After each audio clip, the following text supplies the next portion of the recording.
Hello and welcome. It's Doug Diamond here. Happy Mother's Day to all of the mothers out there. You know who you are. Glad you made it. It is another Diamond Report Live. It is 10:10 p.m. on, May the 12th, 2024, Mother's Day. Hope it was a good one. And if you're missing your mother, then my prayers go out to you. And looks like some folks in chat were saying Happy Mother's Day as well. So yes, hope it was a blessed one. And let's take a look at the news. We've got some interesting things to go over tonight. And how about those two Reese Report videos? That was two back-to-back. Thought it was really good. The first one was talking about some of the terrorists who might unleash nanobots and nano weapons. Well, the terrorists are in business. So yes, Happy Mother's Day to all. Says mother, noun, a female parent. No, it's not a man pretending to be a female. That's not a mother. It's actually a female parent, someone who was born a female and will always be a female because her DNA was instructed by God to be female. So yes, Happy Mother's Day to all wonderful mothers out there. And Abraham Lincoln's quote here says, "All that I have ever become, I owe to my angel mother." Proverbs 31:25 through 31, she is clothed with strength and dignity. She can laugh at the days to come. She speaks with wisdom, and faithful instruction is on her tongue. She watches over the affairs of her household and does not eat the bread of idleness. Her children arise and call her blessed. Her husband also, and he praises her. Many women do noble things, but you surpass them all. Charm is deceptive and beauty is fleeting, but a woman who fears the Lord is to be praised. Give her the reward she has earned, and let her works bring her praise at the city gate. How about that? Pretty wonderful. Proverbs 31:25 through 31. All right, let's see. First article I've got pulled up from HalTurnerRadioShow.com. Russia paints new military insignia on invading force. Same symbol used in the past wars against who? Khazaria. And where have we heard that before? The Khazarians. Russia has launched a new offensive in northeastern Ukraine aimed at Kharkiv and Sumy regions. But the huge news about this isn't the invasion itself. It's the symbol Russia is painting on this new force, the rune of Gungnir, I guess is how you say it. Gungnir. The Spear of Odin. Sounds like something out of Lord of the Rings or something. Below, some imagery of the symbol and its appearance on Russian military vehicles. There it is. It says, historically, marked their weapons and armor with such runes when they went into war against the Khazarians. There is now no longer any doubt. Russia knows exactly who their enemy is. For those of you who are unaware, the map of ancient Khazaria appears below, which just happens to be basically Ukraine and some of the other area right there. No other media outlet in the world has made this connection. You got it first here, Hal says. Yeah, so pretty interesting. The Khazarians. Yes, we've heard many people talking about the Khazarians and the Jews and so forth. New defense minister for Russia says apparently they're going to, I guess, get rid of the current guy who is Shoigu. Says after the inauguration, I would say again, of Putin to his fifth term, Putin took the opportunity to appoint a new defense ministry, Andrei Belousov. And so that'll be kind of interesting. We'll see how that works out. See what changes, if anything. Belousov is a practicing Orthodox Christian. He has personally donated to and built a monastery in the Vladimir Oblast. An oblast is a state. Russia must become the guardian of the traditions of Christian civilization. The era of globalism is over, is a quote from him. So, kind of interesting, huh? And then RT will confirm that. RT says Putin removes Shoigu as Russian defense minister. Says Putin has proposed that Shoigu be replaced. as Minister of Defense by this new guy, Andrei Belousov. Says Shoigu has been appointed Secretary of the Russian Security Council. So apparently he's not going away, which I was just curious to see what was going on there. So yeah, and then there was also an earthquake. How reported earthquake, I guess it was earlier today. This was dated today. Magnitude 6.4 slams Mexico and Guatemala border. So all that because, I would say, at least in part, because of all of the crazy geomagnetic stuff going on right now, which you guys have maybe seen. I don't know. You can go out at night and see this stuff, or at least you could a couple nights ago. Extreme Extreme G5 magnetic storm unleashes northern lights across the United States. Could you guys see them where you were? We tried to. We had some friends and neighbors who lived not too far from here who could see it really well, and for some reason we couldn't. I guess we had too many trees, perhaps. I don't know. We couldn't really see it, but I know some people nearby certainly could, and it didn't look that different than this, actually. It says U.S. witnessed a rare celestial spectacle on Friday night as extreme G5 geomagnetic storm painted the night sky with vibrant colors of the northern lights. So yes, this is, of course, has to do with the CMEs, the coronal mass ejections, a huge one, or maybe several of them, coming from the sun. So Mr. Sun is outputting quite a magnetic storm at the moment, and I remember saying when all that was transpiring a few days ago that we'll probably have some earthquakes. And I don't think this 6.4, just going back to this, I don't think that 6.4 is going to be all we see. I think there will be others.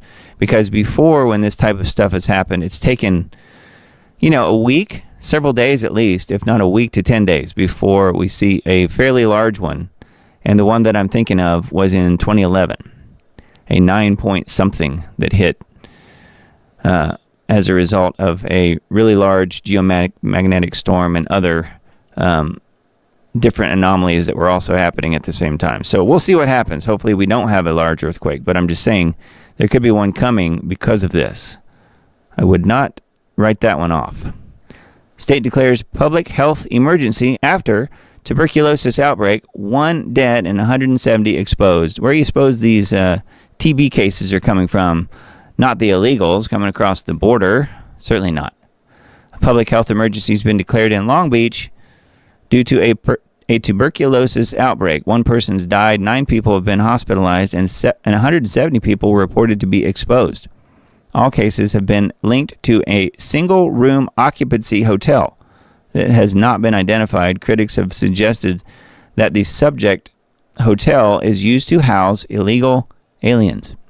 Long Beach officials reported that the population at risk in this outbreak has significant barriers to care, including homelessness and housing insecurity, mental illness, substance abuse, and serious medical comorbidities. Live Science said that the microbe that causes tuberculosis can be dormant in a person without any symptoms. Between 5% and 10% of the people with the bacteria develop TB. So yes, the illegals are bringing it in, and they're being allowed to on purpose, right? So just something else to watch out for, but this is happening in SoCal, Southern California. So just keep a sharp eye on it. New bill aims to categorize student protesters as terrorists and put them on a no-fly list. How about that? Why is it the Republicans causing all these problems? Republican U.S. Senators Roger Marshall and Marsha Blackburn, who's from my area here, by the way, introduced a No Flights for Terrorists Act. Well, I would think the terrorists would already be on the no-fly list, no? But of course, we're thinking about terrorists with turbans and rifles and all that stuff. But no, the actual terrorist they're talking about is me and you. It says an amendment to the U.S. Code to require the FBI to add any individual to the no-fly list who calls for violence against Jewish people, which I'm not for that. That should not be happening. Pledges allegiance to a to U.S. designated foreign terrorist organizations, including Hamas, or has been disciplined by higher education institutions for committing such acts. This bill specifically empowers the FBI to put anyone, students, professors, or paid agitators, unless, of course, they work for George Soros, that's okay, who say they support Hamas or any of the other designated terrorist groups on the no-fly list that could infringe on free speech. Both Republican U.S. Senators Marshall and Blackburn are funded by the American Israeli Public Affairs Committee, AIPAC, a Jewish lobby group. I would say a Zionist lobby group. I'm going to try and remember and draw the distinction. It's not necessarily that the word Jewish is bad. It's the Zionist that we're talking about here, right? The amendment and legislation were filed after ongoing anti-Semitic pro-Hamas riots and encampments continue to shut down college campuses nationwide. The article failed to mention that pro-Israeli counter-protesters incited the violence against a pro-Palestinian solidarity camp at UCLA last week.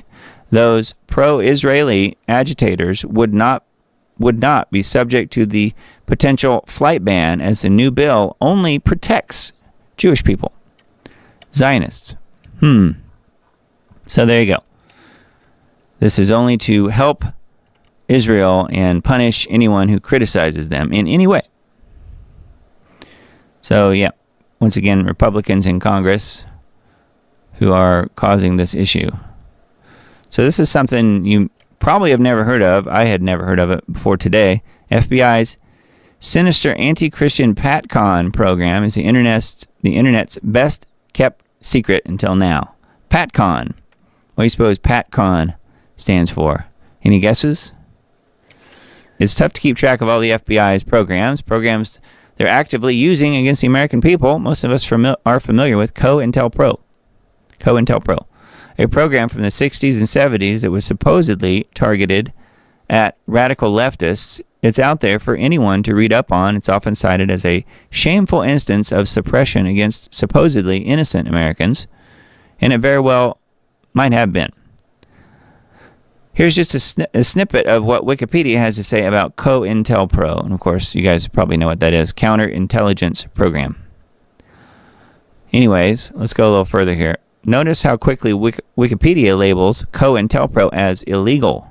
Keep in mind that as we delve into another sordid story involving an FBI program you probably never heard of called Patcon, despite being equally suppressive and likely illegal, Wikipedia never mentions it. The likely reason it remains one of the web's best kept secrets, ?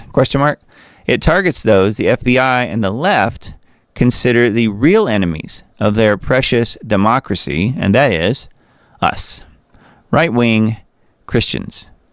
One astute ex-user took a deep dive into the Patcon mystery, methodically peeling back the layers of this disturbing program, which isn't easy to do since it's so deeply guarded. And this is the tweet here. It says, watching at Blackpilled's Patcon series on Odyssey, we've all heard of COINTELPRO and how the FBI supposedly, quote, suppressed leftists in the 60s and 70s. But did you know Wikipedia doesn't even have articles on Patcon at all? If you were Joe Normie, you'd never even know it existed. There's a screenshot of Wikipedia here. And then, let's see. It says the reason the Boston Marathon bombing article comes up is because Patcon appears in the title of a cited article in the conspiracy theories section of the Boston Marathon article. Thanks, Wikipedia. Without this, I might have thought the FBI knowingly enabled terrorism. And here's a screenshot of the conspiracy theories section in the Boston Marathon article.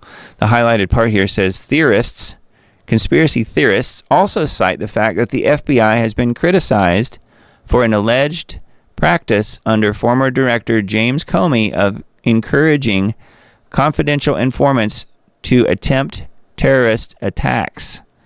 Interesting. It says, I just love how the Wikipedia page calls it an alleged practice, then links to a published journal article about the documented history that the FBI has in fact done this. So it's linking to it. Wiki editors are no different from journalists. All they do is lie. And then the abstract here says, a decade before 9/11, however, the Federal Bureau of Investigation conducted these same practices against a completely different demographic, Christian right militants, through a program called Patcon, short for Patriot Conspiracy, Patcon. So, of course, that's anything they want to define it as. So, anyway, how about that? Patcon. So, what exactly is the Patcon program? Well, a research paper from Rutgers outlines it this way. Since September 11th, 2001, the U.S. government, as well as police departments across the U.S., most notably the NYPD, have been collecting intelligence targeting Muslim American communities. The controversial surveillance practices include the use of confidential informants, undercover operations, and entrapment, and infringing upon civil rights and civil liberties in the name of national security. A decade before 9/11, however, the FBI conducted the same practices against a completely different demographic, Christian right militants, through a program called Patcon, short for Patriot Conspiracy.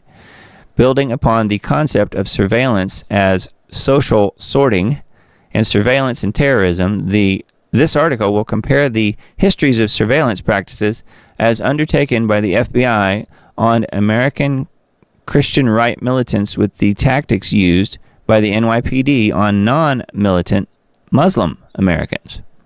For a deeper dive into the Patcon program, we encourage you to check out the Odyssey podcast. Click here to listen to the full discussion and get enlightened on this very shadowy program targeting Christians and the folks on the right. So this link is over to Odyssey, black-pilled on Odyssey. And I will link to that in my Substack post. So make sure you're on that list. I think that's pretty interesting. The whole Patcon thing is obviously, it's real. And my guess is probably ongoing. Matter of fact, they've probably even expanded it. Just a guess. The WHO's pandemic treaty, technocrats planning on total control of everything. Yes, the WHO pandemic treaty has turned out to be a Trojan horse inside another Trojan horse. As you pull layers apart, you see the hand of globalist elitists vying for total control over everything on Earth, from biologics to inorganic material to all the systems between them. The U.S. should dropkick the UN and the WHO into the Atlantic Ocean and tell them to never come back. But it's not that easy. Far in advance of this treaty, the feds have already implemented One Health as an all-of-government initiative. All of government. So that's article number 2 I've got pulled up here on technocracy.news. And then this one, we'll look at this a little bit closer in just a minute. One Health is a cult based on Gaia worship, Wicca, and neo-paganism. The First Amendment starts with, Congress shall make no law respecting an establishment of religion or prohibiting the free exercise thereof. Congress has largely been asleep as forces with the administration have proliferated One Health policies that seek to merge man and the earth into oneness. However, this is an age-old religion associated with paganism, Wicca, and Gaiaism, and I should say Gaiaism, not Gaia, G-U-I, but Gaiaism, and it needs to be called on the carpet for what it is. Yeah, we'll look at that article a little bit closer in just a minute. From Patrick Wood on technocracy.news. Headlines on reclaimthenet.org. The warrantless surveillance bill renewal is even broader than many noticed. An overlooked provision changed the definition of electronic communications service providers. So that's the top headline at the moment on reclaimthenet.org. EU's controversial digital ID regulations set for 2024, mandating big tech compliance by 2026. The push for online ID. Online ID. So you won't even be able to get online without IDing yourself. Welcome to the surveillance renaissance, how AI tools are reshaping crime fighting and concerns about civil rights. There's no concerns at the government level for civil rights. They just run right over them and ignore them. Hong Kong's anthem ban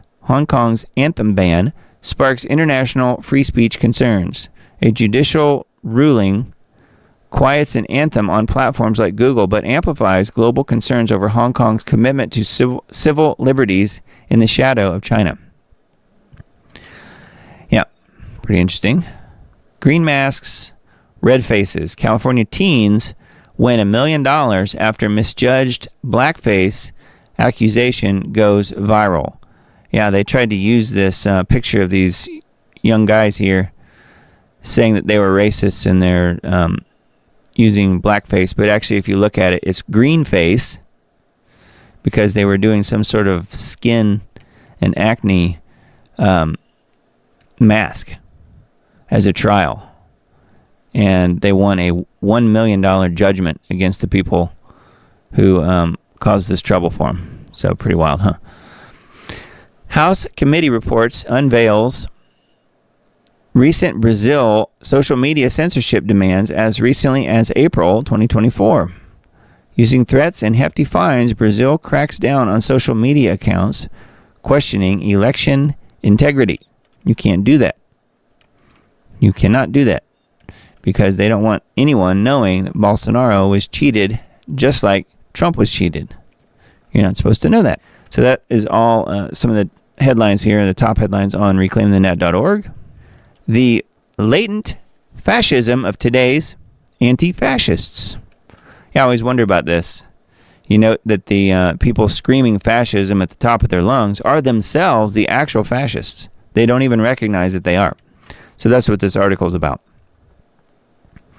Nothing can have its destination anything other than its origin. The contrary idea, the idea of progress, is poison. That's the quote here.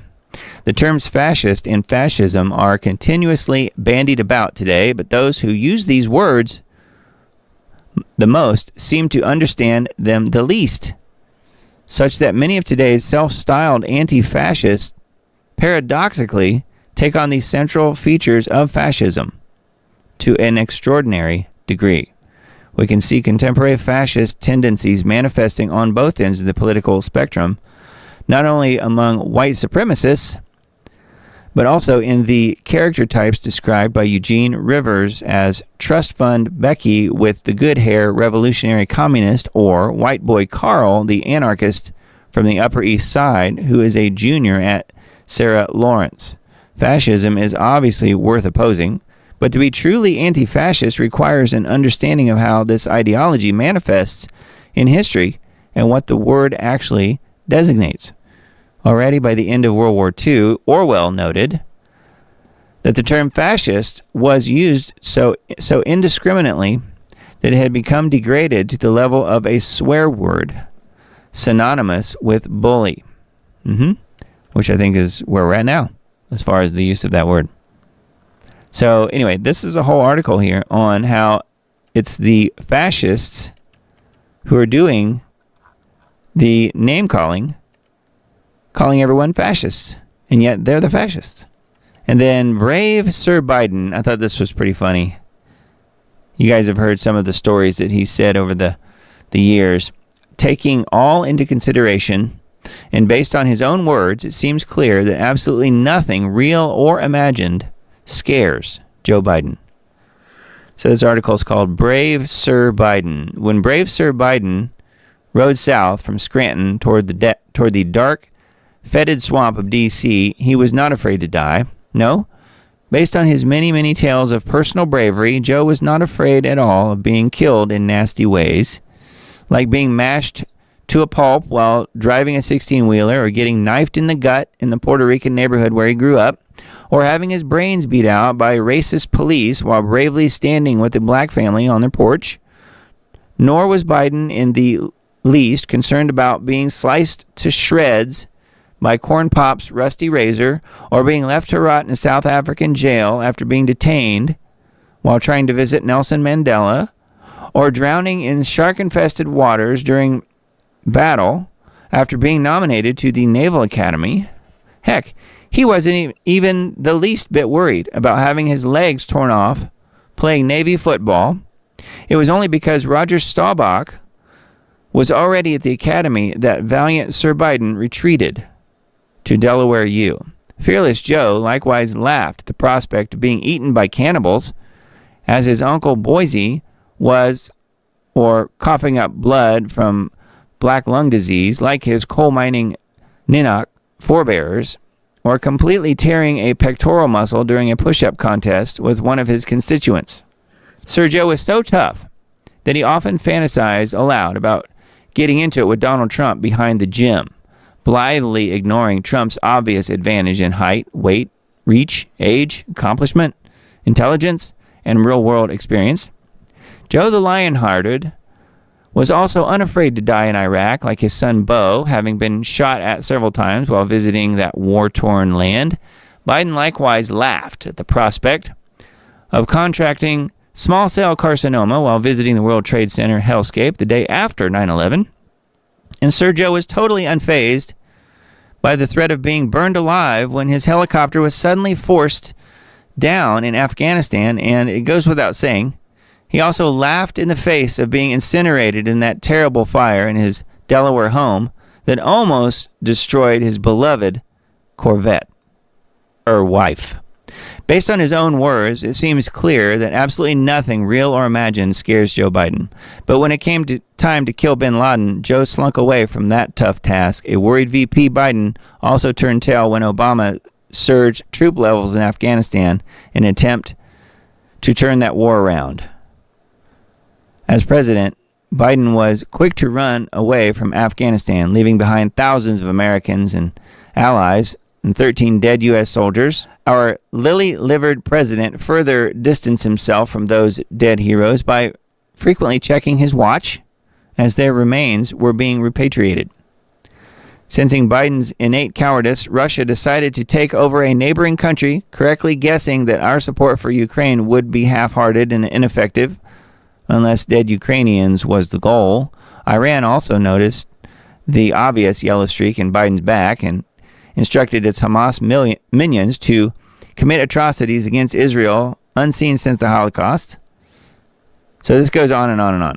And it's just so ridiculous because it does a good job of identifying and quantifying some of the stupid, idiotic tales that this man has said over the years, and he never gets called on it, ever. So I just thought it was funny, and you guys can read through the rest of that if you want to. I read a big chunk of it, but I thought it was pretty good. Very well done. All right, RT.com. Putin removes Shoigu. We mentioned that earlier. The main story across the top here: multi-story building in Belgorod partly collapses after Ukrainian strike.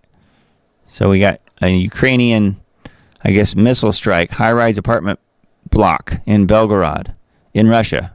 That's inside Russia. Has partially collapsed after a Ukrainian shelling of Russian city on Sunday. Rescuers and volunteers are at the site pulling people from the debris. At least 14 people were killed and 30, including a 6-week-old baby, were wounded in the attack. Wow. So there they go again. There goes Ukraine shelling innocent people in Russia because they can. So that's on RT. And then this is really weird. Bus plummets into river in St. Petersburg, which is also in Russia, leaving several dead. Local police have said that there were at least 20 passengers on board the vehicle at the time of the accident. A passenger bus fell into a river in the Russian city of St. Petersburg, killing at least 7 people. It says, according to the emergencies ministry, 9 people have been recovered from the sunken vehicle after a rescue operation, which involved 69 personnel and 18 specialized equipment units. Police said that there were around 20 people on board the bus at the moment of the accident, according to witnesses. Some passengers were able to get out of the vehicle without assistance. Okay, so let's watch this. This is really, really strange. And yes, people died. So this is crazy. Here it is. I guess this is security camera footage. Here comes the bus. Kind of crazily around the corner here, smashing into stuff and cars, and it just goes careening right off of the bridge here. Boom. You'd think it would have stopped, but nope, it went clear down and in, doing its submarine impression. And look how fast it sinks. And I have no idea what temperature that water is, but my guess is it's St. Petersburg, Russia. It's probably pretty darn cold. Yeah, that's crazy stuff. So I'm not really sure what the deal was. Says the driver is being held at the police station, so apparently the driver lived. Criminal case has been launched against him. The driver could have lost control due to sudden health issues. Maybe he had a sudden heart issue or something, which, who knows? So, very strange. So, yeah, that was in St. Petersburg. Okay, let's take a look at the headlines on thepeoplesvoice.tv. Biden refers to illegal immigrants as, quote, voters. So, every now and then, the truth does come out of his mouth. It slips out. So, yeah, he's calling the illegals voters, which we already knew that, but he's actually admitting it. 100% digital. The World Economic Forum orders governments, they order the governments to outlaw cash for non-licensed individuals. So you have to be licensed to carry cash. Using cash to make anonymous purchases that are not monitored by the central bank's invasive monitoring system will soon be reserved for the VIP elites who hold licenses to use cash. Elon Musk's 2024 election will be last one decided by Americans. I don't think so. I think that happened a long time ago, Elon. Liberals outraged after Trump vows to introduce the death penalty for pedophiles. How about that? X censors posts criticizing migrant crime in Germany. So X is all about censoring certain things in certain places. President Macron hopes that France doesn't go to war with Russia. Never mind the fact that he's doing just about everything he can to make sure that happens. MP says Ukraine could block bank accounts of draft dodgers. Interesting. And then raging lunatics. Trump proposes death penalty for pro-Palestine campus protesters. The death penalty, Trump says. So, yes. Just remember that. Anyway, those are on People's TV. The People's Voice TV. All right, information liberation. Israel, do whatever you have to do. Senator Lindsey Graham suggests nuking Gaza, which they consider Gaza to be part of their own land, so I don't really see that happening. But yes, he's all for it. GOP senators demand IRS investigate pro-Palestine groups for supporting terrorists, quote unquote. Man, they're going after everybody they can that says anything against Israel. House GOP drafting impeachment articles against Biden for threatening to halt aid to Israel. So there you go. We know where their allegiances lie, don't we? GOP bill aims to designate student protesters as terrorists and put them on no-fly lists, which I mentioned that a little while ago. Report major media outlets partnered with AI company are filling Google with AI-generated trash. So there you go. Kind of already knew about that. We also slaughtered innocent people in massive numbers. General Milley gives bizarre defense of Israel. He's all for that, I guess. AIPAC-funded congressman push for October 7th remembrance curriculum to be taught in schools. Yep. So now comes the brainwashing of the kids. Former IDF soldier and Jewish professor bravely intimidate Muslim woman at pro-Israel protest. Yes, so brave. Stunning and brave. Anyway, there's quite a few articles here on informationliberation.com. Pretty good site. Thought I'd take a look real quick at dailycrow.com. There's often some good articles on here. WHO aims to monitor and control the global food supply. This is on Expose News. A new plan for global governments just governance just launched an alliance to control what you eat. The alliance will have the authority over what food is being produced, how it will be produced, managed, and inspected, and where the food will be distributed. NOAA says tonight's cannibal solar storm could be the worst in 165 years and cause GPS and power outages as they reveal exact time it will hit. That's on Daily Mail. This one from Revolver.news. Thanks a lot, Speaker Johnson. FBI brass just urged agents to use warrantless wiretaps on U.S. citizens. Says, don't want to die for Israel? Then you will be executed by Israel. U.S. Congress is now pushing to pass a bill that sends American students to be slaughtered in Gaza by Israel for misbehaving. This is getting out of control. What's coming will not be for no reason whatsoever. Christian Zionists, we need to talk about this. Prophecy teachers I have listened to for years are intolerable because they cannot parse this issue. I have noticed that as well. So many of these people think that because it uses the word Israel, quote unquote, that it's of the Bible, that it's of God. Just do a little bit of research, a little bit of homework, and you will find that that is not true. They co-opted the name, the Balfour Declaration. They're using that name. It's not anything except lines drawn on a map by man. You know, Israel was a people. So anyway, this is an article on what's actually a link and tweet here on Twitter X. The red heifer sacrifice is coming, but the discovery of the Ark of the Covenant will be even more important. Something that I have reported on at length. It's already been discovered. Michael Snyder doesn't pay attention, at least not to the things that I do, because I've made an entire video series about that, essentially. At least several videos in the video series. The red heifer sacrifice is coming, but the discovery of the Ark of the Covenant will be even more important. So he's saying here, there's a lot of speculation that historic events that people have been anticipating for more than 2,000 years are about to happen in our time. About a month ago, there was a lot of discussion on the internet about whether or not the sacrifice of the 10th red heifer would take place during the Passover season, and obviously that did not happen, which you heard it first here. I pretty much said that it wouldn't happen then, but I still think it may within the next few months.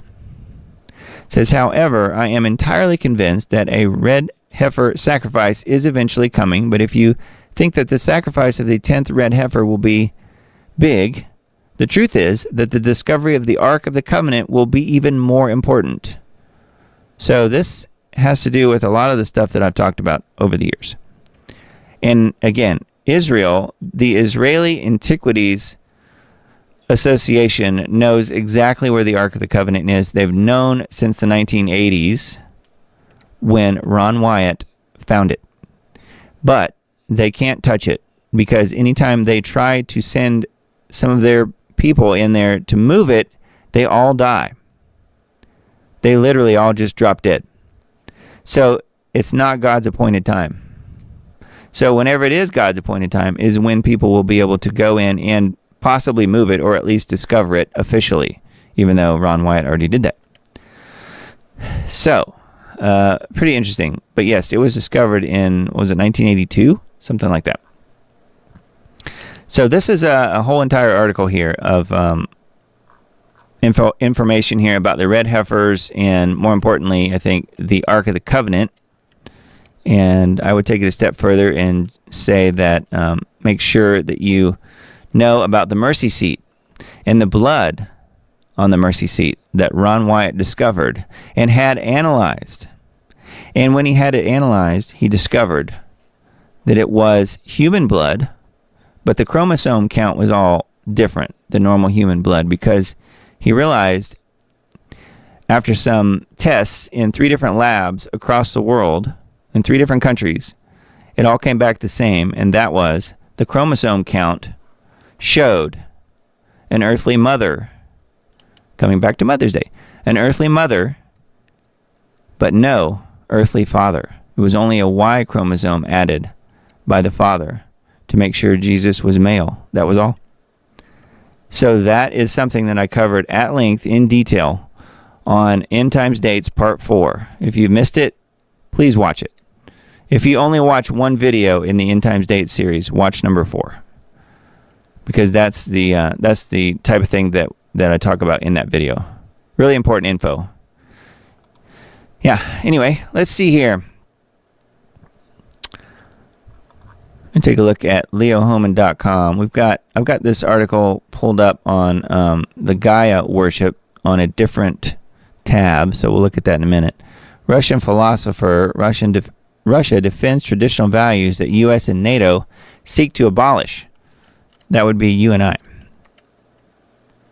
Says some very prominent conservatives still make their living using unfounded scare tactics to spread Russophobic hate with a fervor that has nearly surpassed that seen during the Cold War, a period when it was very much deserved.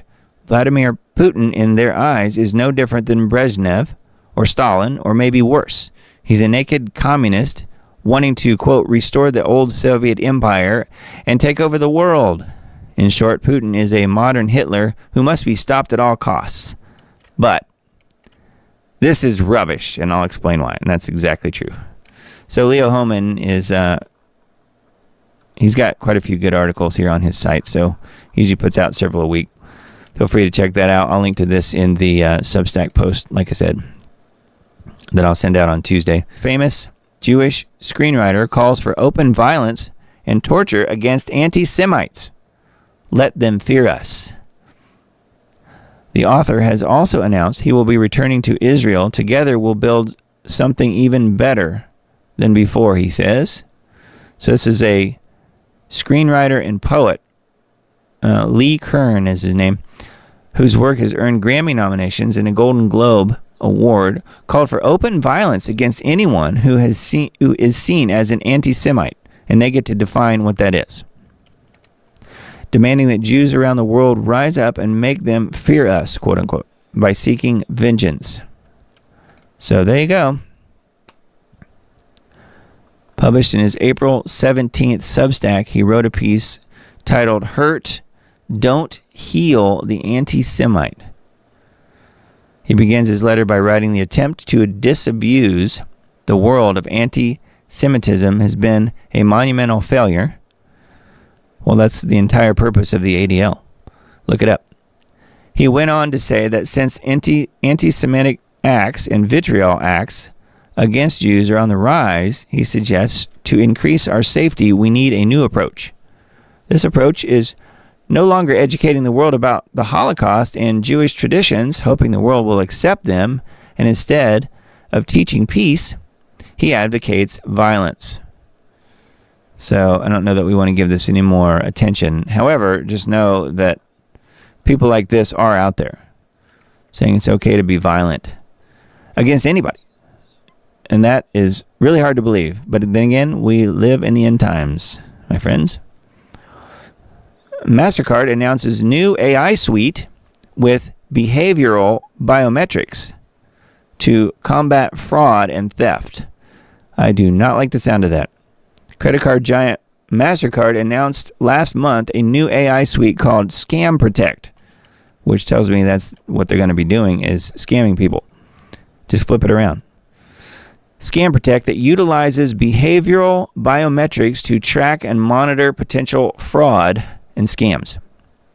Company explained how this new system works and what it provides. So let's see here. Scammers are exploiting new technologies, making their deception and impersonation scams increasingly difficult for consumers to recognize.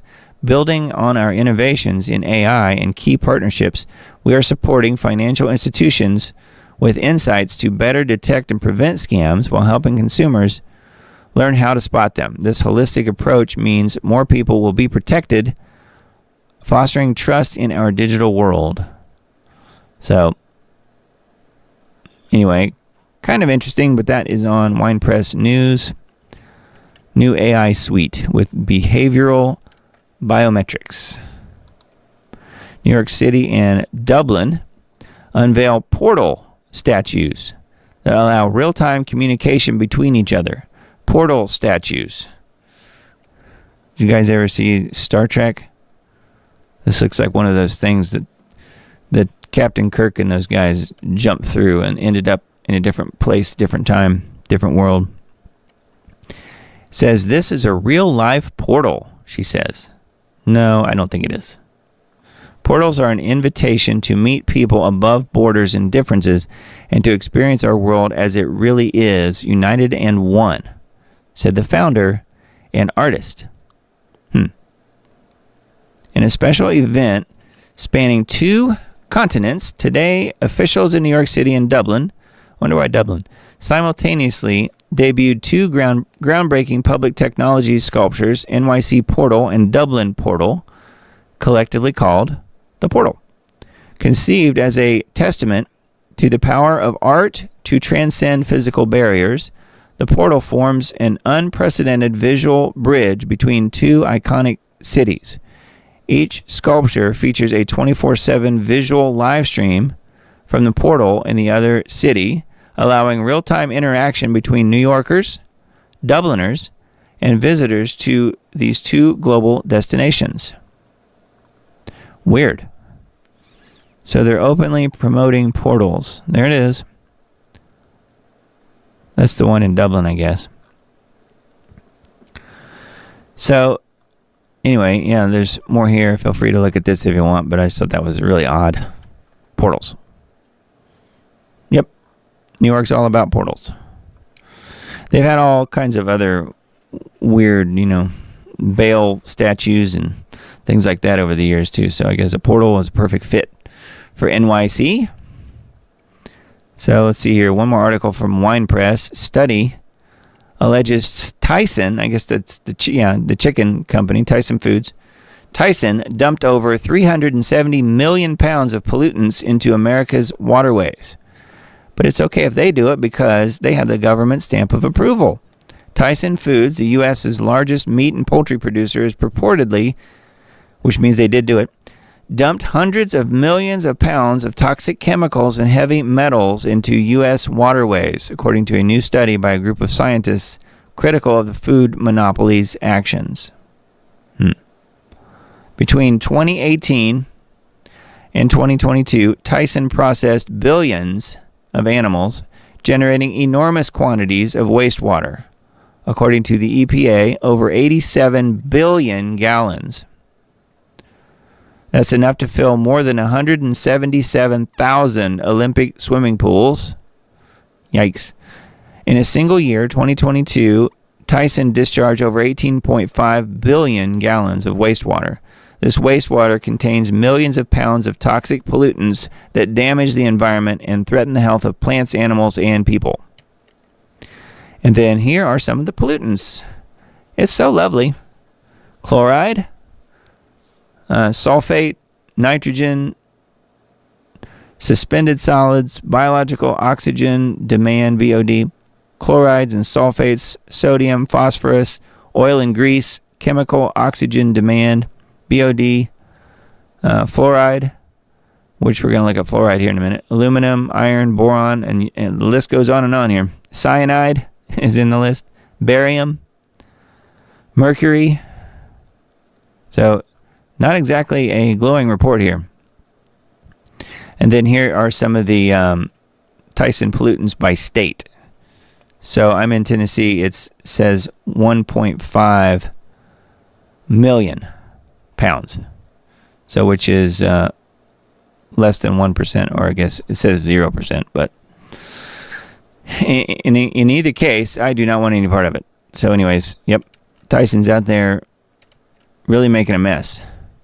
And not worrying too much about it, apparently. Not getting called on the carpet for it if they were a smaller company, because they get a pass.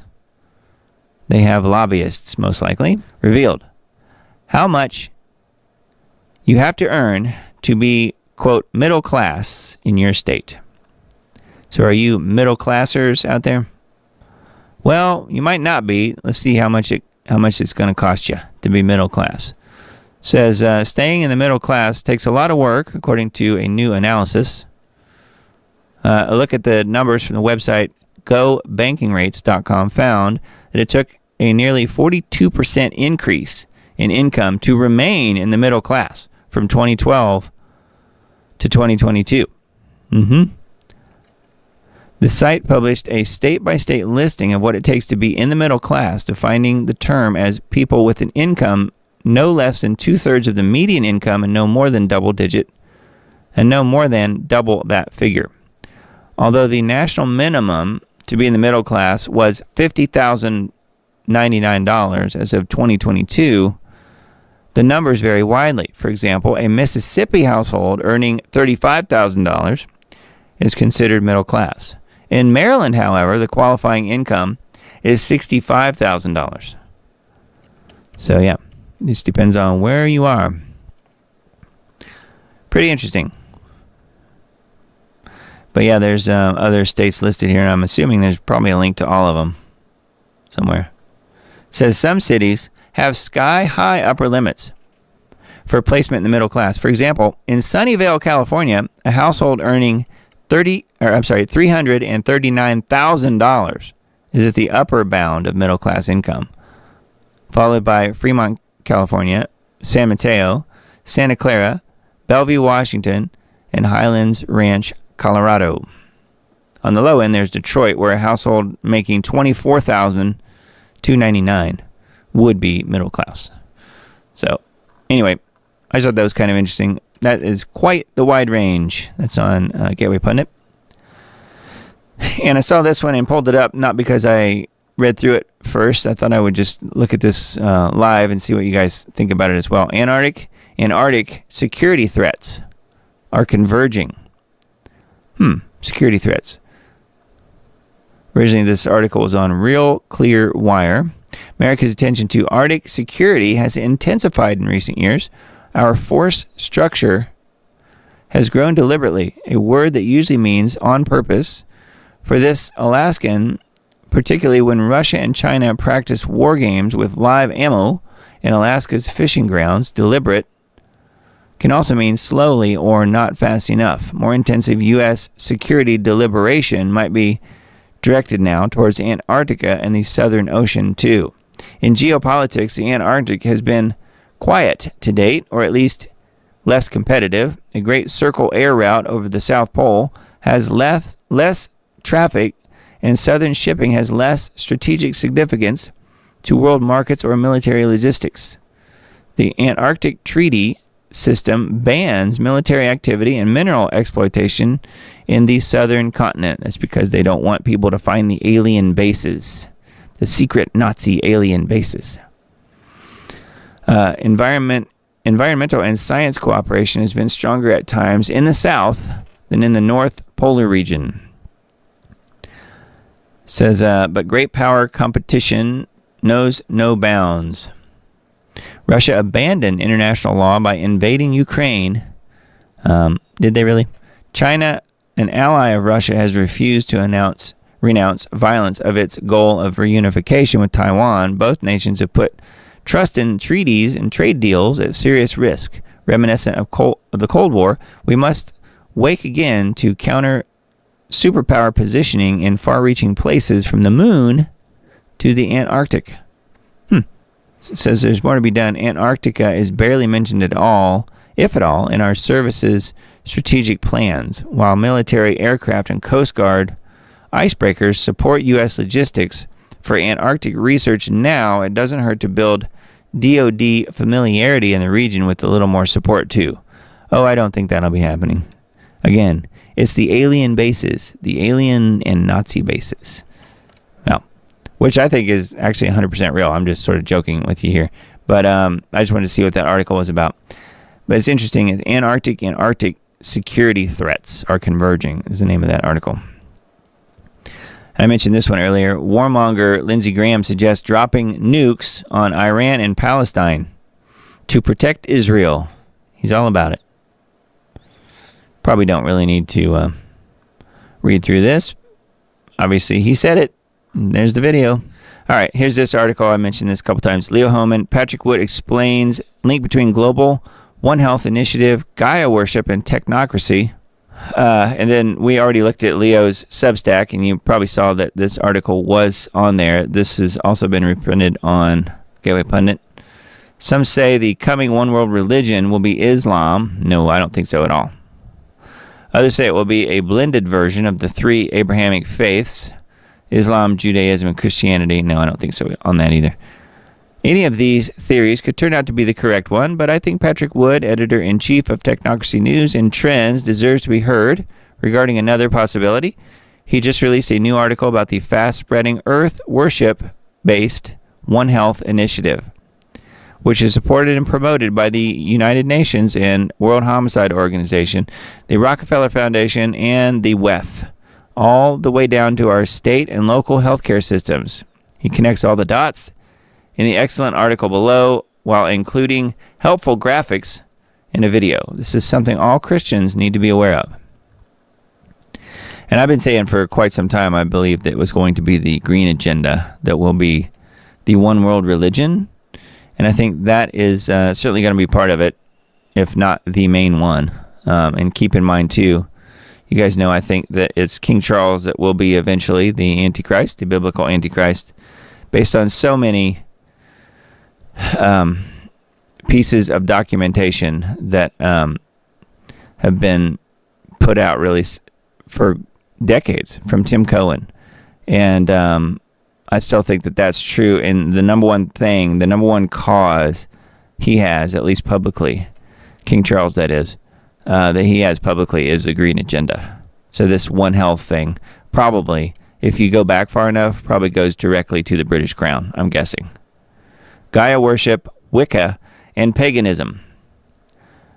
Gaiaism is an earth-centered, philosophical, spiritual, holistic, scientifically rational opinion that shares expressions with various religions such as earth religions and paganism, while not identifying exclusively with any specific one. Practitioners of Gaianism are called Gaians, or sometimes Gaianists. Followers typically approach the philosophy with the perspective that we should honor the earth, reduce or soften the human impact on the earth, and be respectful of all life on earth. The latter perspective is extended to all forms of life, such as plant, animal, or human, and followers will often try to maintain a close relationship with the planet.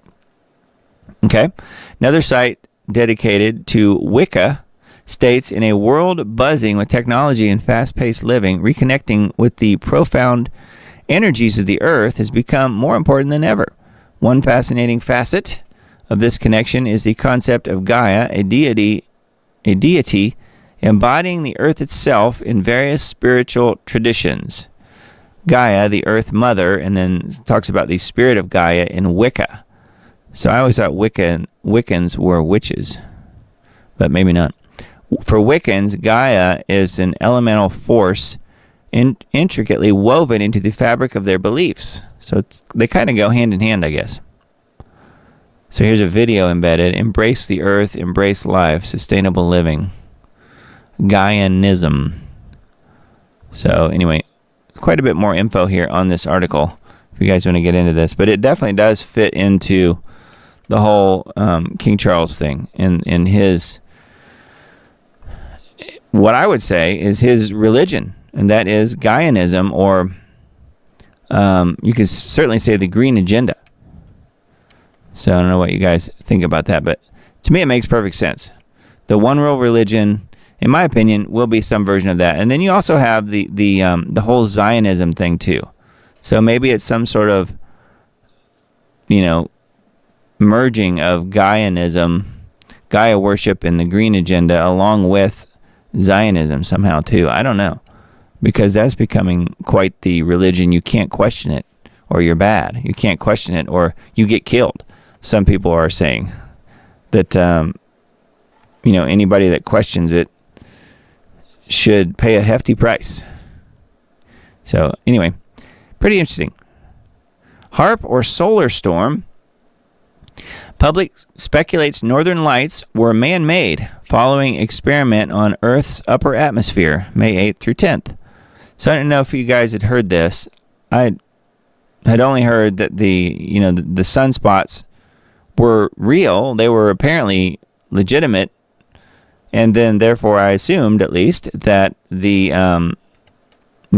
all of the geomagnetic stuff that's been happening the last few days was a real thing. Well, this is apparently coming into question, I guess.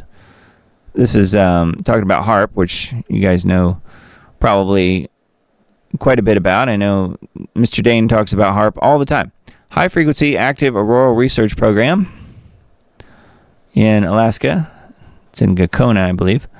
The U.S. and parts of Europe, North America, Australia, and New Zealand witnessed vibrant auroras lighting up the night sky on Friday night. This rare phenomenon was prompted by an extreme G5 geomagnetic storm, the most intense solar event to impact Earth in nearly 2 decades. NOAA issued a storm watch earlier in the week after detecting multiple Earth-directed coronal mass ejections, CMEs. These CMEs were anticipated to hit by midday Friday, with the possibility of lingering effects until Sunday. And this was a couple days ago now. The agency warned of potential widespread voltage control problems and protective system problems, noting that some grid systems may experience complete collapse or blackouts. Transformers may experience damage, and disruptions to radio and satellite navigation were likely. And I do think that some of that was seen. I'm not sure how much. But I still think, and go back to what I said at the beginning of the show tonight, was that I do think we're going to see an increase in earthquake activity. Perhaps more so than normal, at least. Hopefully no huge ones, but anyway, I will continue here. It says, as awe-inspiring images of the auroras flooded platforms like X, with sightings reported as far south as Texas, an alternative theory gained traction. Some members of the public questioned whether the event was natural or the result of human intervention, specifically pointing to HAARP. When do conspiracy theories become reality? The following text is from the subscription AI program Perplexity that I use for general searches. This is Dr. Robert Malone that tweeted this.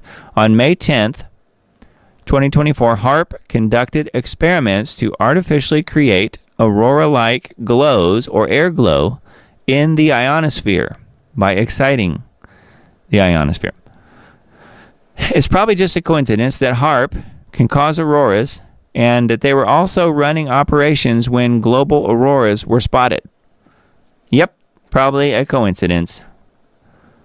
And there's HAARP in Gakona, Alaska. Anyway, so all that to say that it is very possible that this was indeed, or I should say also, man-accentuated. Perhaps it was a natural event, and HAARP is doing even more tests and increasing the amount of influence on the ionosphere. So I don't know. I didn't know if you guys had heard that, but that's kind of an interesting idea, at least. No way to prove it, probably either way. Biden administration planning to roll out ID cards for illegal immigrants this summer. 10,000 cards in the first round issued across the U.S. So ID cards. Coming this summer to a city near you, taxpayer-funded identification cards for thousands of illegal immigrants. Well, maybe to a city near you, Immigration and Customs Enforcement officials insist that some aspects of the plan are pre-decisional. What does that mean? Pre-decisional. They haven't made their mind up yet. And though both Atlanta and Houston have been named as possible locations, things are still subject to change. Says a source told Fox that went unnamed in the report. Fox called him or her familiar with the program. I'm very willing to believe that the source is at least a federal government employee. Only a professional bureaucrat would use the term like pre-decisional. Yeah, I was just making fun of that. Fox said that ICE was able to confirm that the program was headed for a limited rollout in 3 or 4 locations in the U.S., would issue cards to about 10,000 illegals. People have been talking about the ICE secure docket card for a couple of years now, and now the talk is slated to become reality. But ICE says the card will not be an official form of federal ID, and that it will indicate it is for use by DHS agencies on the card itself. So they're going to ID some of these people. I'm assuming to, give them the ability to vote? Is that why? Provisionally released non-citizens, of course, means illegals, just in case you're not fluent in bureaucrat. Yeah, guess what else the not an official form of federal identification cards will be used for, though, according to Fox. Well, it would allow for easier verification of identity through DHS systems. It's not officially a federal ID, no. It's just an ID used by federal officials, which obviously is something completely different. Yeah, my guess is it's going to be used for voting, or at least some form of ID that's going to be required for voting. But I don't know. I'm not sure. They always say IDs and voting are too racist. So who knows? Maybe that's not what it's there for. But pretty interesting anyway. And then another one, it says Boeing 737 crashes during takeoff in Senegal, injuring 10 with 4 in serious condition. I've been to the airport in Senegal, believe it or not. So I saw this and thought, what in the world? But yeah, it's another Boeing. And I think if I was going to fly anywhere now, which I'm not, but if I were going to, I would look out the window first and make sure it's not a Boeing that I'm getting on. A Boeing 737 aircraft suffered a significant accident during an attempted takeoff at Senegal's Blaise Diagne International Airport early Thursday. Air Senegal flight HC301 operated by Transair failed to ascend and overran the runway. So there you go, safe and effective way to fly. Boeing. So yeah, that's our new slogan for Boeing. Safe and effective way to fly. Safe and effective way to die. But yeah, Senegal of all places. What was Doug doing in Senegal? Well, I didn't actually even get off the plane. We refueled there. We flew from New York City, from JFK to Senegal. This was in 2018. Myself and a few other friends of mine who were part of a music, what was it? I guess you'd call it a training group. So we were going to South Africa to train some people there on church technology. This is back when I was at a church, going to a church and being part of the tech team, and teaching them how to do things like run the sound mixing board and set up microphones and do things kind of the best way possible to get the best result. So we were going over there to do some training, really is what it was. And I think there were maybe 5 of us. And we went from JFK to Senegal, and then we had to stay on the plane for a while, I remember, and they came and investigated the plane and checked everything, and then we took off again, and that was halfway. That was the halfway point between New York and South Africa, and then we flew on to Cape Town after that. So pretty wild. I remember that. So, but yeah, this is where this accident was, apparently. I mean, how many airports can there be in Senegal? And then it says another one, FedEx cargo Boeing 767 forced to land in Turkey without the front wheels. Man. So there it is, catching fire because the front wheels are gone. Latest setback for Boeing, a FedEx Airlines cargo plane was forced to make an emergency landing at Istanbul without its front landing gear. Wow. Once again, Boeing is safe and effective. Yeah. So that's 2 near plane crashes here. Let's see. I'm not going to sell my soul to that guy. No way. Hero. I don't know about hero, but this is calling him a hero. Rudy Giuliani stands on principle, but he's fired from WABC in New York for talking about the stolen 2020 election. Yeah, you can't do that. Rudy was told he can't talk about this by the Republican, Mr. Republican Big Bucks billionaire, guy that owned or still owns WABC in New York. And he was told that he can't talk about the 2020 election fraud, and he did it anyway, and he got fired. So it says, on Friday, news broke the WABC New York fired popular radio host and former mayor Rudy Giuliani from the station for talking about the stolen 2020 election. Rudy Giuliani had the most listened to Sunday morning and weekday afternoon show in the New York market. WABC released a statement saying Rudy's firing was due to what the station called his repeated violation of a ban on discussing the stolen 2020 election. Giuliani said the station's ban is overly broad and a clear violation of free speech. Yes, but they did it anyway. They would just say the same thing that Google and Facebook say, and that is that they're a private company and they can do what they want, even though that's not true. So anyways, yeah, he got fired. And let's see, last one on Gateway Pundit. I've still got a few other articles to go through, though, so just stay tuned. But I saw this one. I'm noticing that some of the things that I'm talking about is really being widely spread, and it may not be anything but a coincidence. I don't know. I'm a coincidence theorist, as you guys know. But now, for some reason, Neom is getting quite a bit of attention. And check out this article. You remember Neom, right? In Saudi Arabia?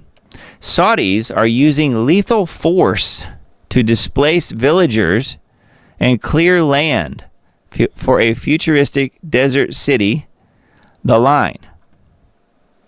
So they're basically wrecking everything in its path to build it. It's a recurring notion in our world that utopia can only be ushered through the use of bloodshed. The people who happen to stand in the way of progress can sometimes only be displaced by force. Take Saudi Arabia, for example, who are in the process of building the futuristic city Neom, which is a smart city, in an area of the desert described by Saudi leader Crown Prince Mohammed bin Salman as the perfect blank canvas. I guess it wasn't so blank. Says, but is it? The Saudi government admits that more than 6,000 people have been moved for the project. Do you think they asked them if they would like to move? Now, it arises that Saudi authorities authorized the use of lethal force to clear the land. Wow. Says Colonel Alenzi said he was ordered to evict villagers from a tribe in the Gulf state to make way for The Line, part of the Neom Eco Project. One of them was subsequently shot and killed for protesting against eviction. Neither the Saudi government nor any of the dozens of global companies building Neom agreed to comment. That's because if they ignore it, it never happened. Neom, Saudi Arabia's $500 billion eco-region, is part of its Saudi Vision 2030 strategy, which aims to diversify the kingdom's economy away from oil. Its flagship project, The Line, has been pitched as a car-free city just 200 meters wide and 106 miles long, though only 2.4 kilometers of the project is reportedly expected to be completed by 2030. And I mentioned this several weeks ago when I was talking more in depth about The Line. If you missed it, maybe go back a month or so. And I did a pretty, well, I wouldn't say deep dive, but certainly a lot more information about The Line, and then followed that up the next week, really, where we reported that, I think it was the Daily Mail, was saying that no, The Line is going to be constructed, but it's only going to be 2.5 kilometers instead of the reported 106 miles, which would be 170 kilometers. So it was supposed to be much longer than it actually is going to be. So that's good news. However, they're apparently using lethal force to move people who are in their way. In three of the villages demolished, homes, schools, and hospitals have been wiped off the map. So it just shows you that, boy, you can't get in the way of progress, huh? Or you'll be killed. Displaced villagers were extremely reluctant to speak to the BBC, fearing it could endanger their detained relatives. So apparently there's people that have been arrested here. Dozens of villagers were detained, resisting evictions, sometimes prosecuted on terror-related charges, 5 of whom are on death row. So they are literally killing these people who get in their way. Saudi Arabia unveils plans for a dystopian linear city that will cram 9 million people into a giant 109-mile-long mirrored wall. And, and it's as tall as the Empire State Building but it won't be 109 miles or 106 miles or whatever. It's probably only going to be a couple miles. Anyway, pretty interesting. But yeah, that's something that I reported on some time ago, as you guys may very well remember. But that's pretty interesting for sure. And I wanted to show you this and play a video that I think is important here that I came across today. You guys, many of you guys are out there researching your own information and undoubtedly have come across the whole fluoride nightmare. And this is a really good website, fluoridealert.org, the Fluoride Action Network. And the guy that runs it has been a guest on Lost Arts Radio a couple times over the years. But I just wanted to mention the website because I think they're doing good work. It's still there. It's probably one of the best fluoride websites and information that you can glean from, as far as if you're trying to talk to people about fluoride and understanding what it is. And I think this video is a good one. It's called "Awakened America Sneers at the Fluoride Propaganda." So anyway, I thought that was a really good report, and I just wanted to mention the Fluoride Alert website, fluoridealert.org. Again, lots of really good info here. Some really good articles, and I think there's some infographics on here as well, if I remember right. But yeah, they're doing good work there, and I figured I would go ahead and point them out because I felt like it fit good with that video that we were just watching. So anyway, yeah, feel free to take a look at that if you have time, and then let's keep on moving here. All right, activistpost.com. Generation Z is furious about what has happened to the economy, and they are blaming previous generations for wrecking it. Isn't that nice? Blame Canada, ? Justin Trudeau creates blueprint for dystopia in horrific speech bill. Yeah, that's what he does. The vanguard behind Australia's misinformation bill. So we're seeing all kinds of new assaults on free speech across the world at this point. It says your tax dollars at work in 2 years. $7.5 billion has produced just 7 EV charging stations. Well, that's only just over $1 billion a piece. Pretty good deal. You know, public health by way of the surveillance state. Question everything. Questions are answers. The abstract episode 29, 8 states banning chemtrails, aka geoengineering. I know Tennessee's on that list. Mass starvation. Here's why most of America is completely unprepared. And this one's pretty funny. AJ, who we just heard in that last video, could beat Justin Tampon Trudeau in the next election, according to a poll. Pretty funny. And I don't even think he's even Canadian. So, anyway, those are some of the headlines on activistpost.com, which tends to have some pretty good articles. Let's see, not to be, I found a couple things here I thought I would just mention. A new U.S. government study claims that up to a quarter of urban air pollution is from cooking food. So this is for all you vegans out there. You know who you are. Raw vegans who don't cook their food. I won't mention any names. From limiting fertilizer for crops to eating bugs to banning gas stoves, it's hard not to believe the climate elites are looking for a way to put starvation on the menu for normal people.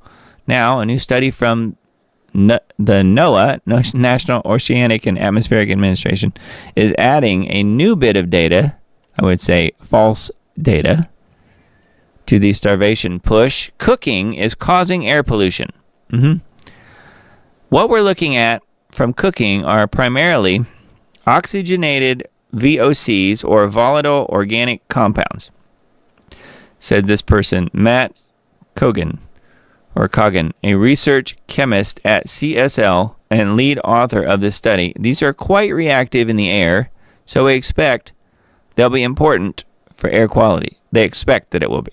They don't know. VOCs in the air react with nitrogen oxides and light to form tropospheric ozone. It says some VOCs are considered greenhouse gases, so cooking our food is cooking our planet. You can see the next hamburger you make, this is what you're doing. It says the study was performed in Las Vegas and found, well, there you go, and found that on average 21% of the total mass of human-caused VOCs present in Las Vegas's outdoor air were from cooking activities. They probably didn't measure the air when you got out in the country away from the strip. That's my guess. It says, however, sounding the climate alarm about cooking based on this study is ridiculous when you think about it. Las Vegas is hardly representative of normal urban environments. So there you go, Emily. The city is the most food-obsessed city on the planet, with 666 restaurants per 100,000 residents.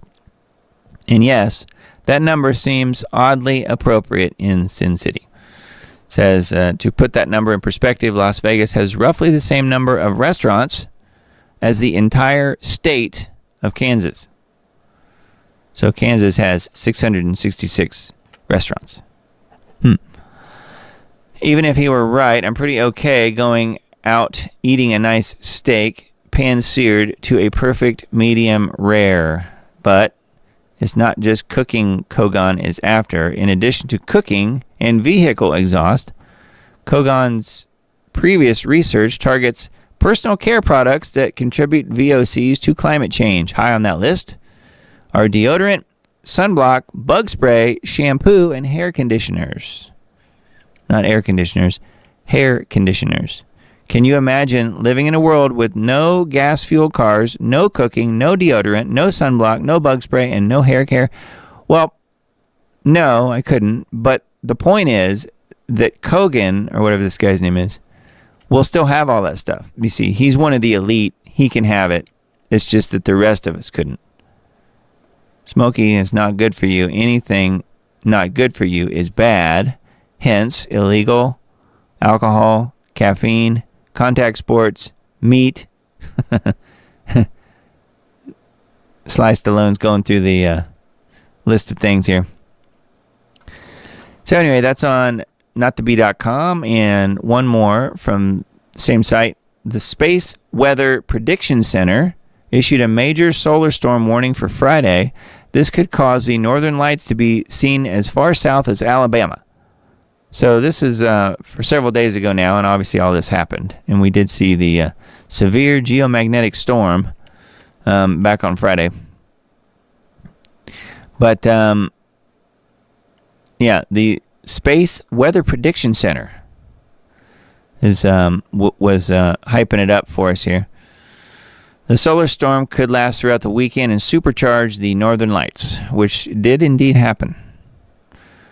It says, in the words of the great Dr. Teeth of the Electric Mayhem, you may see Aurora Borealis shining down in Dallas. Aurora Borealis shining down in Dallas. Pretty funny. And here's a line of which, if you were above it, you would probably see the Aurora Borealis.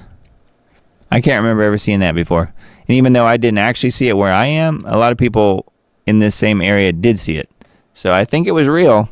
Was it HAARP-induced, though? That's what I don't know. Modernity.news, 2 elderly women charged for trying to smash into the Magna Carta case with a hammer. And they also glued themselves to the display. Those nice little old ladies did that.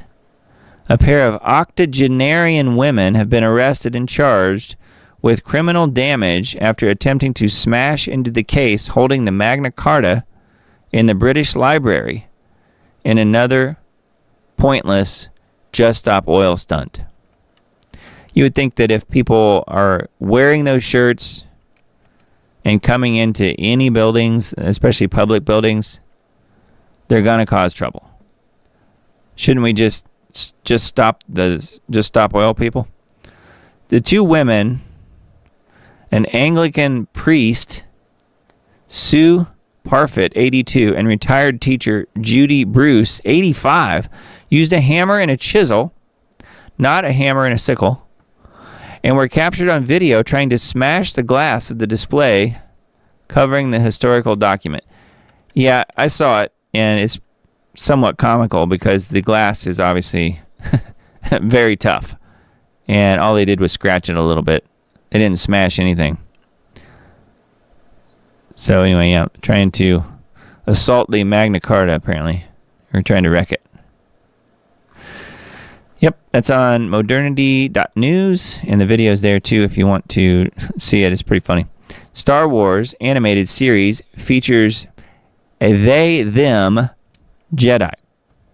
So for you Star Wars fans out there, I'm sure you're already aware of this. Disney has completely ruined the series.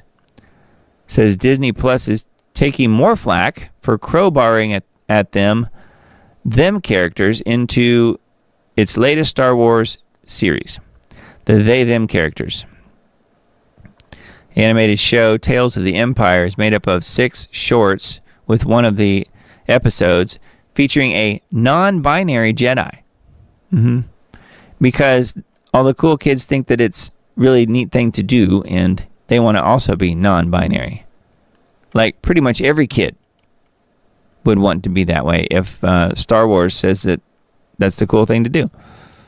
You know, and the people that do this type of programming totally know this. It says in the scene below, the they-them agrees to surrender to an Inquisitor, a character that hunts Jedi, just as another Inquisitor sneaks up from behind and attempts to kill the they-them. You'd be forgiven for having missed it, given that there are so many crapped out Star Wars things now that only someone with no social life can keep up with them all. Yeah. Anyway, there's probably no point in watching it, but pretty funny that they're doing the they-them thing in Star Wars now. All right, vaccineimpact.com. Palestinian smart city, most surveilled city on the planet, the military test city for future smart cities around the world. Yeah. Israeli made for smart cities. Note that there's a gun attached. It says AI controlled, and they have a gun attached to it. And this one right here says it sees through walls. So that is not good news. Let's see, the next article next to it here is there a ferocious surge in anti-Semitism in the U.S., needing new anti-Semitism laws? Is there? Well, I would say probably not. Ferocious surge in anti-Semitism? ? FBI crime in the nation statistics. 809,381 all violent crimes. 11,600 hate crimes. 3,400 anti-black hate crimes. 1,100 anti-Jew hate crimes. And maybe it's anti-Zionism. Rise in hate crimes since October 2023, 2,100 anti-Muslim hate crimes and 2,000 anti-Jew hate crimes, according to the ADL. And I'm sure their numbers are really accurate. The new AI teaches humanity how to be better liars and will never replace humans.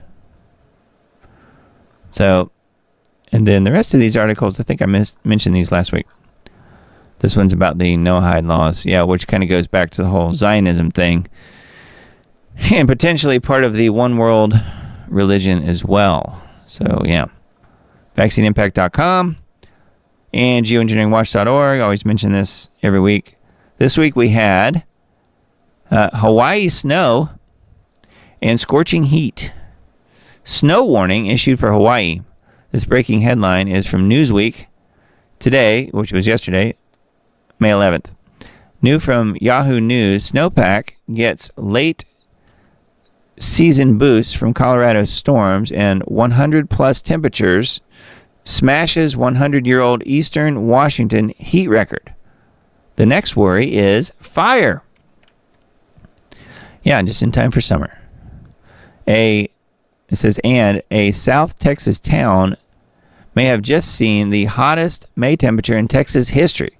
According to the Weather Prediction Center, La Puerta, Texas, reached 116 on Thursday. What's wrong with this picture? Welcome to the world of climate engineering.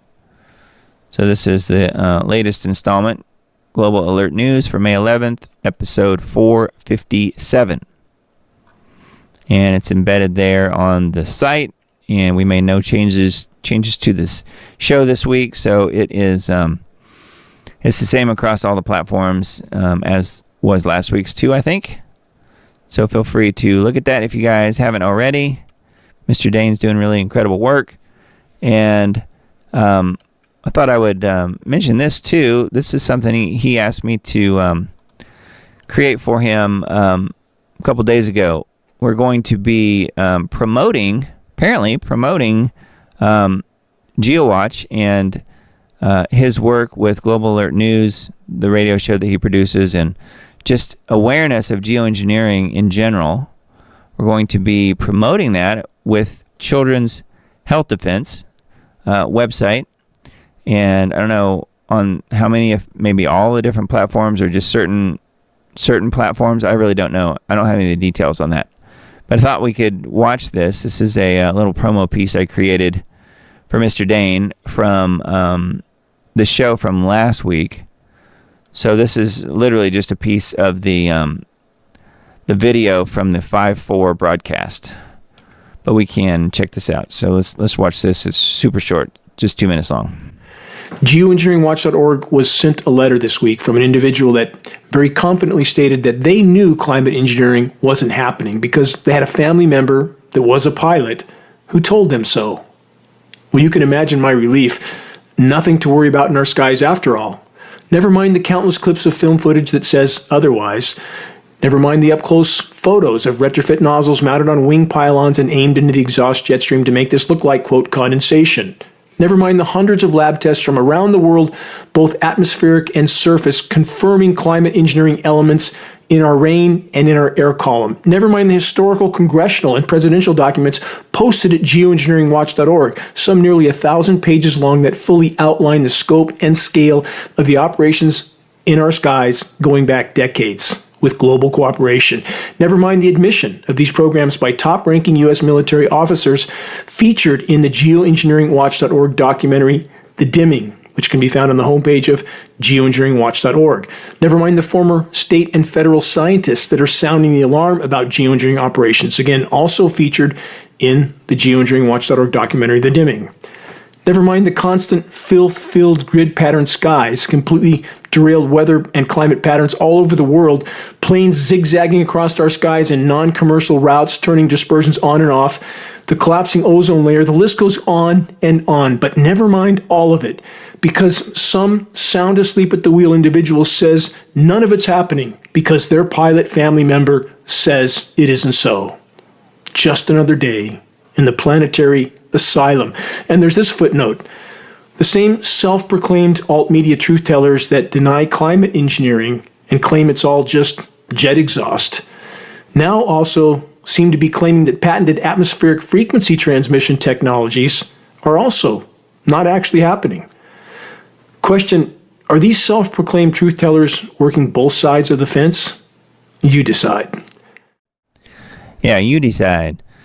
So that's one of the 2 promos that I put together for Dane, and you may see that actual one run on Children's Health Defense in the coming days and weeks. I have no idea.